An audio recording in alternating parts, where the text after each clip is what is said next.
નમસ્કાર મિત્રો, આજે આપણે એક એવી વાર્તા સાંભળીશું જે માત્ર મનોરંજન નથી પણ જીવન જીવવાની ચાવી છે। આ વાર્તા છે એક ન્યાય રાજાની, જે પોતાની 3 અત્યંત મહત્વની પ્રશ્નના જવાબ શોધવા માટે બધું જ છોડી દેવા તૈયાર હતો। શું હતા એ પ્રશ્નો અને કોણે જવાબ આપ્યો, ચાલો જોઈએ। ઘણા વર્ષો પહેલાંની વાત છે। એક વિશાળ અને સમૃદ્ધ રાજ્ય હતું।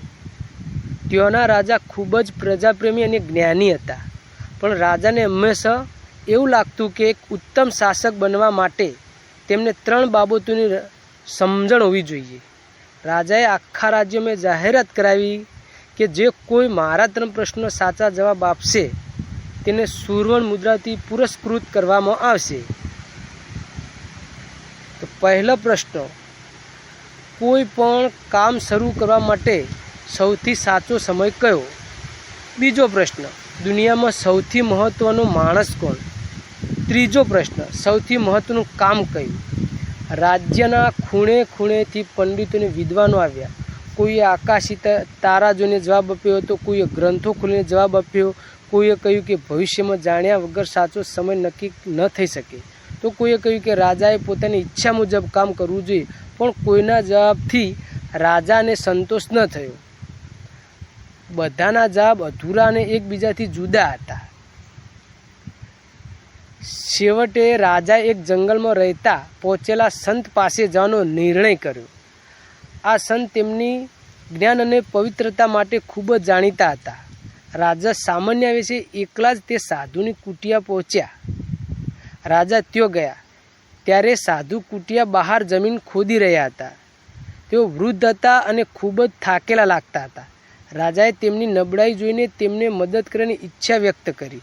સાધુએ હસીને હા પાડી અને રાજાને જમીન ખોદવાનું શરૂ કર્યું।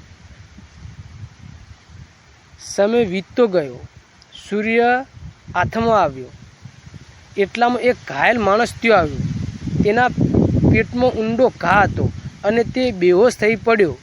રાજાએ તે ઘા સાફ કર્યા અને તેની સેવા કરી।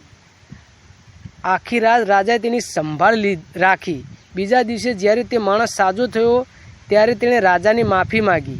રાજાને નવાઈ લાગી। તે માણસે ખુલાસો કર્યો કે તે ખરેખર રાજાનો દુશ્મન હતો અને તેમને મારવા આવ્યો હતો, પણ રાજાની દયા જોઈને તેનું હૃદય પરિવર્તન થઈ ગયું। તે રાજાનો વફાદાર સેવક બનવા તૈયાર થયો। જ્યારે રાજાએ ફરીથી સાધુને પેલા 3 પ્રશ્નો પૂછવા ત્યારે સાધુ હસીને કહ્યું, રાજન, તમને તમારા જવાબ મળી ગયા છે।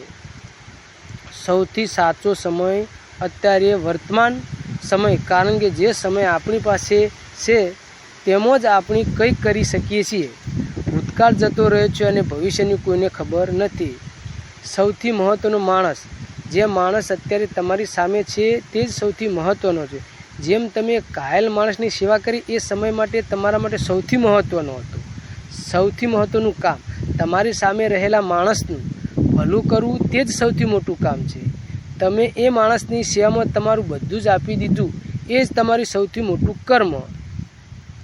મિત્રો, આ વાર્તા આપણે એમને શીખવે છે કે આપણે ભૂતકાળ કે ભવિષ્યની ચિંતા છોડીને વર્તમાનમાં જીવવું જોઈએ। જો આપણે સામે રહેલા માણસની મદદ કરીશું તો ઈશ્વર આપણને મદદ જરૂર કરશે। આપણું જૂનું ભારતીય જ્ઞાન આ જ કહે છે। પરોપકારી પુણ્ય આ વાર્તા તમને કેવી લાગી કોમેન્ટમાં ચોક્કસ જણાવજો, અને હા, આપણી આ ચેનલને સબસ્ક્રાઈબ કરતા ભૂલતા નહીં। જય ગુરુદેવ।